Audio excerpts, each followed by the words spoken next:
नमस्कार दोस्त, मैं मनोज आज आपको फिर से एक नया इलेक्ट्रिकल टॉपिक में वेलकम करता हूं। आज का टॉपिक स्पेशली सोलर प्लांट का ऊपर रहेगा और सोलर प्लांट का ऊपर इसीलिए बोल रहा हूं कि जब एक टेक्नीशियन जब काम करते वक्त तो 2 साल 3 साल हो जाएगा, उसके बाद वो भी उनका करियर ग्रोथ करने के लिए आगे जाएगा। ठीक है, तो उस टाइम क्या होगा, उनको कई सारे इंटरव्यू फेस करना पड़ेगा और नया ऑर्गेनाइजेशन को जाके उनका स्किल को दिखाना पड़ेगा। तो आज का जो ये रहेगा, जब एक टेक्नीशियन सीनियर टेक्नीशियन हो गया है और उसके बाद उसको अभी जूनियर इंजीनियर होना है, तो इस वक्त उनको टाइम है कि मैं उनको इंटरव्यू फेस करना है। तो ये जो अभी इंटरव्यू फेस करेगा, किसी टाइप का फेस करेगा। इससे पहले मैंने 2 वीडियो बनाया था इंटरव्यू के लिए सोलर का। एक आईटीआई बंदा जब स्पेशल फ्रेशर होके सर्टिफिकेट लेके निकालता है और वो चाहता है कि मैं सोलर में जाके एंट्री करूं और जॉब करूं, तो उस टाइम उनके लिए क्या क्या क्वेश्चन रहता है वो वीडियो बना गया था। और आप अगर नहीं देखा होगा तो फ्रेशर के लिए आप जाके देख सकते हो, लिंक में मैंने डिस्क्रिप्शन दे चुका हूं। और सेकंड वीडियो भी बनाया था कि एक जब फ्रेशर बंदा काम करके 1 साल 2 साल हो गया, जब जाके उनको सीनियर टेक्नीशियन के लिए इंटरव्यू देना पड़ेगा, तो उस टाइम के लिए किसी तरह क्वेश्चन आंसर को फेस करना पड़ेगा। ये भी वीडियो मैंने आपको बना चुका हूं। तो आज का जो वीडियो रहेगा, एक सीनियर टेक्नीशियन जब जूनियर इंजीनियर के लिए जाएगा तो उस टाइम उनको किसी तरह क्वेश्चन आंसर फेस करना पड़ेगा, उसके लिए आज का टॉपिक रहेगा। चलिए बिना देरी करे हम शुरू करते हैं आज का discussion. Interview question for solar power plant value calculation formula using daily generation report. ठीक है, आज का जो टॉपिक रहेगा, बेसिकली जब एक सीनियर टेक्नीशियन के लिए जो जो रिक्वायरमेंट क्वेश्चन आता है वो मैंने पिछला वीडियो में बना चुका हूं। और अब एक जूनियर इंजीनियर जब इंटरव्यू के लिए जाएगा, बेसिकली उनको क्या क्वेश्चन पूछा जाएगा। जो लास्ट टाइम सीनियर टेक्नीशियन के लिए जो क्वेश्चन था वो तो आएगा ही आएगा, उसका बाद कुछ एक्स्ट्रा नॉलेज आपको पूछा जाएगा एज ए जूनियर इंजीनियर। ठीक है, तो वो रहेगा आपका डेली जनरेशन रिपोर्ट। ठीक है, आप जब जूनियर इंजीनियर के लिए आप अप्लाई कर रहे हो, आपका जो स्किल है आप दिखाना चाहते हो, तो आपका पास जो फॉर्मूला रहता है सोलर पावर प्लांट का, जो जनरेशन है डेली जनरेशन रिपोर्ट बनाने के लिए जो जो फॉर्मूला रहता है, और वो फॉर्मूला आपको पता है या नहीं है। ठीक है, स्पेशली उसका ऊपर रहेगा। अगर एक सीनियर टेक्नीशियन मोस्टली ये सारी चीज जान लिया तो वो 100% जूनियर इंजीनियर के लिए फिट है। ठीक है, चलिए आज का शुरू करते हैं। First question, daily energy generation. मान लीजिए आपको इंटरव्यूअर आपको क्वेश्चन किया है कि what is daily energy generation. तो डेली एनर्जी जनरेशन अगर आपको पूछा गया तो आपको ये बताना है कि आपका प्लांट में जो इन्वर्टर लगा गया है, हर इन्वर्टर को अगर जनरेशन मिला दिया और टोटल जो सम हो गया, उसको आपने आज का जनरेशन और एनर्जी जनरेशन बता सकते हो। उसको यूनिटी में किलोवाट आवर और मेगावाट आवर लेके बता सकते हो। ये हो गया जनरेशन। अगर एक बंदा आपको पूछा तो आपको बताना है energy export in kilowatt hour और megawatt, that is called daily energy generation. चलिए आपको नेक्स्ट क्वेश्चन इंटरव्यू पूछा जाएगा कि व्हाट इज स्पेसिफिक जनरेशन और स्पेसिफिक यील्ड। ठीक है, जब आप रिपोर्ट बनाते हो तो आज का स्पेसिफिक यील्ड क्या रहा। ठीक है, मैं आपको थोड़ा समझाने के लिए कोशिश करूंगा कि स्पेसिफिक यील्ड क्या होता है। स्पेसिफिक, आप ये जो वर्ड है ये आपको स्वतंत्रता, मतलब एक स्पेसिफिक यानी आपका जो प्लांट इंस्टॉल हुआ है डीसी कैपेसिटी का हिसाब से, और आपका प्लांट में जितना भी इन्वर्टर लगा हुआ है और हर एक इन्वर्टर में जो डीसी कैपेसिटी है, वो डीसी कैपेसिटी का हिसाब से आज का जनरेशन कितना रहा, वो हो गया स्पेसिफिक यील्ड और स्पेसिफिक जनरेशन। ठीक है, अगर आपने कैलकुलेशन करना चाहोगे कि एक इन्वर्टर का और मेरा आज का प्लांट का स्पेसिफिक यील्ड कैसे पता करें, तो आपको ये करना है स्पेसिफिक जनरेशन और specific yield is equal to आज का generation in megawatt hour divided by आपका DC capacity in megawatt hour. अगर इसको डिवाइड कर दिया तो जो वैल्यू आएगा वो आपका प्लांट का कैपेसिटी का स्पेसिफिक यील्ड हो गया। ठीक है, चलिए नेक्स्ट क्वेश्चन को बात करते हैं। नेक्स्ट क्वेश्चन आपको इनपुट किया गया है कि व्हाट इज पीआर, यानी performance ratio. So this is a very important question for a solar power plant, and it is very requirement to know the capacity and utilisation factor of the plant. ठीक है, आपका plant properly utilise हो रहा कि नहीं हो रहा है, आपका जो डीसी कैपेसिटी है, आपका जो इक्विपमेंट लगा हुआ है, सारे इक्विपमेंट प्रॉपर काम कर रहा है कि नहीं कर रहा है, तो ये फॉर्मूला से आपको पता चल जाएगा। जब शाम को आपका जनरेशन खत्म हो गया और जनरेशन खत्म होने का बाद आप जब डेली जनरेशन रिपोर्ट बनाओगे, उस टाइम पे आपका जो प्लांट कैपेसिटी का हिसाब से जनरेशन हुआ कि नहीं हुआ, अगर नहीं हुआ तो किसमें फॉल्ट रहा या जो भी है आपको फाइंड आउट करना पड़ेगा। तो ये इसलिए इंपॉर्टेंट है performance ratio of the plant. ठीक है, चलिए बात करते हैं परफॉर्मेंस रेशियो। ठीक है, आपका जो आज का जनरेशन रहा एसी जनरेशन, ठीक है, अगर आपका देखिए आपको परफॉर्मेंस, आपको अगर जब इंटरव्यू पूछ रहा है क्वेश्चन प्लांट परफॉर्मेंस के लिए, तो आपको उनको समझाना है कि सर हमें प्लांट का जो है एसी कैपेसिटी को लेके हम जनरेशन पीआर निकालते हैं और डीसी कैपेसिटी को भी निकाल सकते हैं, लेकिन मोस्ट प्रोबेबली और जो एक्चुअली होता है वो प्लांट का एसी कैपेसिटी को लेके पीआर निकालना पड़ेगा। सो आज का जो जनरेशन रहा प्लांट का एसी में डिवाइडेड बाय, ठीक है, और आज का जनरेशन को हमने डिवाइड कर दिया, आज का PO multiply by DC capacity और होल मल्टीप्लाइड बाय 100। सो ये परसेंटेज में आएगा। परफॉर्मेंस रेशियो मतलब रेशियो हमेशा परसेंट में लिया जाता है, इसलिए आपको क्या करना है, आज का जो जनरेशन रहा अगर मेगावाट में लिख दिया है तो डिवाइडेड बाय करके पीओए, आज का जो पीओए रहा plan of area multiplied by DC capacity in megawatt hour. अगर ऊपर वाला जनरेशन को किलोवाट आवर में ले रहे हो तो नीचे वाला डीसी कैपेसिटी को किलोवाट आवर में लिखना पड़ेगा। ठीक है, तो ये जो आएगा आपका परसेंटेज रहेगा। ठीक है, मोस्ट प्रोबेबली ये अगर नया प्लांट है, ये डिपेंड करता है आपका प्लांट का इंस्टॉलेशन का ऊपर, आपका प्लांट को कितना ओल्ड हो गया है, कितना दिन हो गया है। तो ये क्या होता है, डेली डिग्रेडेशन रहता है जो मॉड्यूल का ईयर वाइज, तो उसका हिसाब से हमने परफॉर्मेंस रेशियो टारगेट मिलता है। ठीक है, आपको बताना पड़ेगा और परफॉर्मेंस रेशियो जो अच्छा रहेगा वो प्लांट वो उतना अच्छा परफॉर्मेंस और उतना जनरेशन अच्छा कर रहा है बोल के हमको समझना पड़ेगा। ठीक है, सो ये हो गया आपका प्लांट परफॉर्मेंस और पीआर ऑफ दैट प्लांट। चलिए अभी बात करते हैं कि दूसरा क्वेश्चन में जो कि आपको इंटरव्यू 100% पूछेगा कि व्हाट इज सोलर इरिडिएशन। आपको पूछा जाएगा कि सोलर प्लांट में जब आपने फॉर्मूला डाल के, ये जो पिछला क्वेश्चन था कि परफॉर्मेंस क्या होता है, ठीक है, मैंने बोला कि today generation divided by PO into plant DC capacity multiplied by 100%। सो ये पीओ होता क्या है, आपको बताना पड़ेगा प्लेन ऑफ एरिया, यानी ये जो प्लेन ऑफ एरिया जो है इनको वाट पर मीटर स्क्वायर में लिया जाता है। जैसे कि आपने पीआर को कैलकुलेशन करने के लिए परसेंटेज लगाया, ऐसे ही ये जो पीओ है इसका यूनिट रहेगा वाट पर मीटर स्क्वायर। ठीक है, अच्छा, ये आपको मिलेगा आपका स्काडा सिस्टम से, और अगर स्काडा सिस्टम नहीं है तो WMS वेदर मॉनिटरिंग स्टेशन 100% रहता है।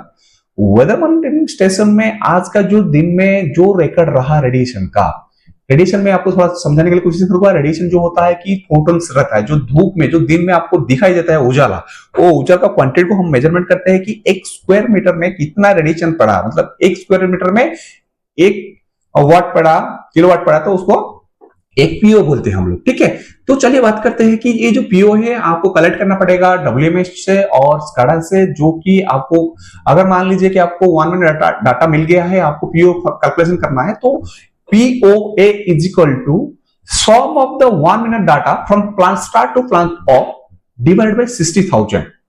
तो ये हो गया आपका PO। ये फॉर्मूला आपको करेंगे तो आपको आज का PO मिल जाएगा। ठीक है, चलिए नेक्स्ट क्वेश्चन आपको पूछा जाएगा what is CUF, capacity utilisation factor, और PLF बोलते हैं प्लांट लोड फैक्टर। ठीक है, ये 99% ऑलमोस्ट दोनों क्वेश्चन सेम रहता है। मैं आपको बात करता हूं कि कैपेसिटी यूटिलाइजेशन फैक्टर होता क्या है। एक सोलर प्लांट का जो कैपेसिटी रहा है कि मान लीजिए कि आपका सोलर प्लांट का कैपेसिटी 20 मेगावाट और 50 मेगावाट है, सो 50 मेगावाट जो डीसी लगाया गया है उसका आज कितना परसेंटेज यूटिलाइज हो पाया, यानी यूज हो पाया, यूज होके जनरेशन निकल पाया। ठीक है, अगर कैपेसिटी यूटिलाइजेशन फैक्टर हम बात करेंगे तो उसका फॉर्मूला रहेगा CUF is equal to energy generated in megawatt hour divided by installed AC capacity in megawatt hour. ठीक है, अगर उसको मल्टीप्लाई करके 100 कर दिया तो ये परसेंटेज में आएगा। ओके, आपको नेक्स्ट क्वेश्चन ये रहेगा, अभी 6 नंबर क्वेश्चन इंटरव्यूअर आपको क्वेश्चन कर रहा है कि व्हाट इज इन्वर्टर इफिशियंसी। जैसे आप एज ए इंजीनियर होके एक साइट में जाओगे तो कौन सा इन्वर्टर में कितना इफिशियंस रह रहा है वो जानकारी लेना है, आपके लिए एक इंपॉर्टेंट वर्क रहेगा। इसलिए ये जो इफिशियंसी कैसे कैलकुलेट करते हैं वो भी जानना जरूरी है। तो जैसे इफिशियंसी बोलते तो दक्षता बोलते हैं, दक्षता वो इन्वर्टर का कितना आज का इफिशियंसी हुआ है जानने के लिए आज का एसी आउटपुट पावर, मतलब ये जो इन्वर्टर रहा है आज एसी में कितना आपको जनरेशन दिया डिवाइडेड बाय उसका डीसी इनपुट, मतलब डीसी को कितना लगाया गया और आज कितना दिया, मल्टीप्लाइड बाय कर 100 कर दिया तो इसमें परसेंटेज में आ जाएगा। इसको बोलते हैं इफिशियंसी। इफिशियंसी आपको जानना भी जरूरत है, अगर कहीं पर भी आपका इन्वर्टर में कहीं ग्राउंड फॉल्ट है या कोई स्ट्रिंग ब्रेकडाउन में है, कुछ शेडो लॉसेस है, तो ये इफिशियंसी में आपको पता चल जाएगा। ठीक है, मैं बात करता हूं और एक इंपोर्टेंट क्वेश्चन में जिसको आपको कैलकुलेशन करना पड़ता है और ये very important for a engineer जब आप डेली जनरेशन रिपोर्ट बनाओगे। तो ये क्वेश्चन रहेगा ग्रिड अवेलेबिलिटी और plant availability. What is grid availability, मतलब आज का जो दिन चला प्लांट आपका, सो ग्रिड अवेलेबिलिटी कितना परसेंट रहा, ये हमारा टारगेट मिलता रहा है 99.5% एवरी डे होना चाहिए। अगर नहीं है तो आपको जाके ग्रिड वालों का साथ, जो गवर्नमेंट वालों का साथ, आप जहां से ग्रिड ला रहे हो उनका साथ कांटेक्ट करके इनको एवेलुएट करना है, अदरवाइज आपका प्लांट जो इंस्टॉलेशन किया गया प्रॉफिट के लिए वो लॉस में चला जाएगा। ठीक है, तो ग्रिड अवेलेबिलिटी फॉर्मूला कैलकुलेशन करने के लिए आपको grid availability is equal to grid availability time hour divided by 24 hour. ठीक है, आज का जो ग्रिड अवेलेबिलिटी जितना भी रहा उसको आप अगर 24 आवर में अगर डिवाइड करेंगे तो एक दिन मतलब 24 घंटा रहता है, तो ये जो 24 घंटा रहता है 24 घंटा में अगर डिवाइड कर दिया आज का हमारा प्लांट का ग्रिड अवेलेबिलिटी, मतलब जो ग्रिड सप्लाई आ रहा है उसका अवेलेबिलिटी 24 घंटे से कितना रहा। ठीक है, अगर plant grid availability divided by 24 hour multiply by 100 कर दिया तो ये आपका डीजीआर में आज कितना परसेंटेज ग्रिड अवेलेबिलिटी रहा आप निकाल सकते हो। ये हो गया है कि इंपॉर्टेंट क्वेश्चन। सेम आपको प्लांट अवेलेबिलिटी कैलकुलेशन में अप्लाई करना पड़ेगा। प्लांट अवेलेबिलिटी प्लांट रनिंग, ठीक है, plant running time multiply divided by 24 hour. ठीक है, मान लीजिए आपका प्लांट अवेलेबिलिटी निकालना चाहते हो तो आपका जो प्लांट रन टाइम रहा सुबह से शाम तक, बीच में कहीं आपका प्लांट किसी भी इक्विपमेंट तो बंद नहीं रहा। अगर बंद रहा तो वो जो स्पेसिफिक इक्विपमेंट बंद रहा उसका क्या कैपेसिटी रहा, उसका डाउन टाइम निकाल के उसका आवर में कन्वर्ट करना पड़ेगा। ठीक है, उसको कन्वर्ट करके आपका जो होल प्लांट का कैपेसिटी है उसका साथ डिवाइड करके हमको 24 हिसाब से 24 आवर का हिसाब से कैलकुलेट करके आज का प्लांट अवेलेबिलिटी हमको निकालना पड़ेगा। ये हो गया plant availability.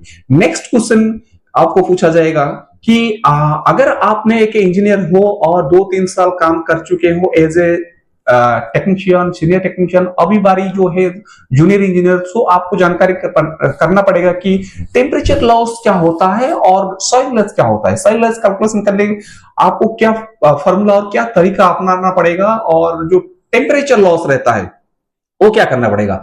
Temperature loss is equal to module temperature divide minus 25 multiply by temperature coefficient. ठीक है, मैं आपको जो डाटा बता रहा हूं टेम्परेचर लॉस अगर आप निकालना चाहते हो तो आपका प्लांट का, सो अल्टीमेटली आपका जो मॉड्यूल टेम्परेचर रहता है ना, तो वो मॉड्यूल टेम्परेचर को लेके ही लॉस निकालोगे, क्योंकि आपका जो इनपुट रहेगा प्लांट का वो हो गया आपका पीवी एरिया। पीवी एरिया नहीं, पीवी मॉड्यूल। पीवी मॉड्यूल का स्पेसिफिकेशन बैक साइड रहता है कि ये जो स्पेसिफिक मतलब आपका जो मॉड्यूल 300 वाटेज का मॉड्यूल जो है ये 300 कब देगा, जब आपका टेम्परेचर रहेगा 25 डिग्री। ठीक है, इसलिए जो अभी जो मॉड्यूल का टेम्परेचर चल रहा है -25 कर दिया तो जो रिमेनिंग टेम्परेचर रहा मॉड्यूल में वो हो गया उसका लॉसेस। ठीक है, सो उसको ऐसे कैलकुलेशन करते हैं कि loss temperature is equal to module temperature -25 degree multiply by उस मॉड्यूल में जो स्पेसिफिकेशन दिया रहता है टेम्परेचर कोफिशिएंट। अगर इतना कर दिया तो आपका निकल जाएगा टेम्परेचर डिग्रेडेशन डिटेरेटिंग लॉस और टेम्परेचर लॉस बोल के आप बता सकते हो। नेक्स्ट क्वेश्चन में आपको बताया कि सॉइल लॉस। सॉइल लॉस भी निकालना एक जरूरी काम होता है कि जैसे कि हर प्लांट में ऐसे रिमोट एरिया में रहता है और आसपास में खेती बाड़ी रहता है, कुछ रोड रहता है, अदरवाइज आपका प्लांट आसपास कोई फैक्ट्री है तो डस्ट जरूर आके गिरेगा प्लेट का ऊपर, जिस वजह से आपका जनरेशन लॉस हो सकता है। तो अगर आपको फॉर्मूला यहां पर मैं पूछूंगा तो आपको क्या करना पड़ेगा कि आपका जो सॉइल लॉस करने के लिए फॉर्मूला रहेगा, आप दो स्ट्रिंग, स्पेसिफिक स्ट्रिंग ले लीजिए जो कि एकदम नियरेस्ट रहेगा, कि जहां पर सेम रेडिएशन हमेशा रहेगा। सो आप एक कर दीजिए कि दो स्ट्रिंग का अलग अलग वाई कनेक्टर एक्स्ट्रा लगा के वहां पर आप जैसे एट ए टाइम 2 पैरामीटर में करंट एंड वोल्टेज मेजरमेंट कर पाओगे, 2 बंदे लगा के, और उस टाइम में आप पावर निकाल के जो पावर डेफिएशन डिफरेंस मिलेगा आपको दोनों स्ट्रिंग में, एक डेली क्लीनिंग और एक टुडे मतलब first day dust, second day dust, third day dust का जो डिपोजिशन रहेगा मॉड्यूल का ऊपर, अगर काउंट करके एक हफ्ता ले जाओगे तो डे वाइज आप जैसे पावर कैलकुलेशन करोगे वाई कनेक्टर के पास, और उसको लेके जब 7 दिन के बाद देखोगे तो 7 दिन में एक दिन में कितना लॉसेस बढ़ रहा है, ये फॉर्मूला से आपको मिल जाएगा। ये होता है आपको सॉइल लॉस, ये आपको एक्सप्लेन करना पड़ेगा, ठीक है। अगर कुछ एक्स्ट्रा पॉइंट है तो आप कमेंट में जाके प्लीज पूछ सकते हो। नेक्स्ट फाइनल क्वेश्चन आपको पूछा जाएगा कि आप जब एक इंजीनियर हो और आप डीजीआर बनाने के लिए भी एलिजिबल हो और आपका स्किल भी है, सो आपको सिंपल क्वेश्चन को, what is the difference between export, import and net export, ठीक है। एक सिंपल तरीका से आपको क्वेश्चन पूछा जा रहा है कि एक्सपोर्ट होता क्या है, उसके बाद इंपोर्ट क्या होता है, उसके बाद नेट एक्सपोर्ट क्या होता है। मैं आपको बता दूं कि जो एक्सपोर्ट है ये आपका प्लांट एंड में जो आपका जनरेशन हो रहा है मॉड्यूल में, मॉड्यूल से आया आपका इन्वर्टर को, इन्वर्टर एसी हुआ, एसी से आपका आईसीआर लेवल में हेस्ट पैनल, आईसीआर लेवल से जो ट्रांसमिशन होके आपको कंट्रोल रूम आया, ठीक है। कंट्रोल रूम में फिलहाल जो आउटगोइंग मीटर रहता है वहां पर एक मीटर रहता है, एनर्जी मीटर, ठीक है। उसको एबीडी मीटर बोल सकते हो, पीवीएम मीटर कई जगह पे रहता है। सो ये जो मीटर एंड पे आपका जो जनरेशन दिखाएगा ये हो गया आपका आज का एक्सपोर्ट, एनर्जी एक्सपोर्ट, ठीक है। सो ये जो एनर्जी एक्सपोर्ट हो गया है उसमें से आपका दिन में जो स्काडा चल रहा है, एसी चल रहा है, मोटर चल रहा है, फैन चल रहा है, ये जो कंट्रोल में सारी चीजें इक्विपमेंट चल रहा है, और आईसी लेवल में जो आपका कंजप्शन हो रहा है, ये कंजप्शन को अगर हमने माइनस कर दिया आज का एक्सपोर्ट से, plant and export minus import, import यानी आप जो खुद के लिए, आपका खुद का प्लांट के लिए आपने जो यूज किया है उसको बोलते हैं इंपोर्ट, और ये इंपोर्ट को अगर हमने एक्सपोर्ट से माइनस कर दिया उसका बाद जो बचेगा एनर्जी वो हो गया आपका नेट एक्सपोर्ट। नेट एक्सपोर्ट मतलब ये इतना पैसा का आपको अमाउंट मिल जाएगा। ये जो नेट एक्सपोर्ट बचा है आपका एक्सपोर्ट से माइनस कर दिया आपका इंपोर्ट, जो बच गया है उसका पेमेंट मिल जाएगा आपको नेट एक्सपोर्ट, ठीक है। इतना टोटल आपने सेल कर दिया। तो चलिए मिलते हैं अगला वीडियो में, आज के लिए इतना ही। और आज का वीडियो कैसे रहा आप कमेंट में जाके बता सकते हो, और कुछ नया इंटरेस्टेड पॉइंट के लिए आप कमेंट में जाके मेंशन कर सकते हो। आज के लिए इतना ही, मिलते हैं अगले वीडियो में। Thank you so much.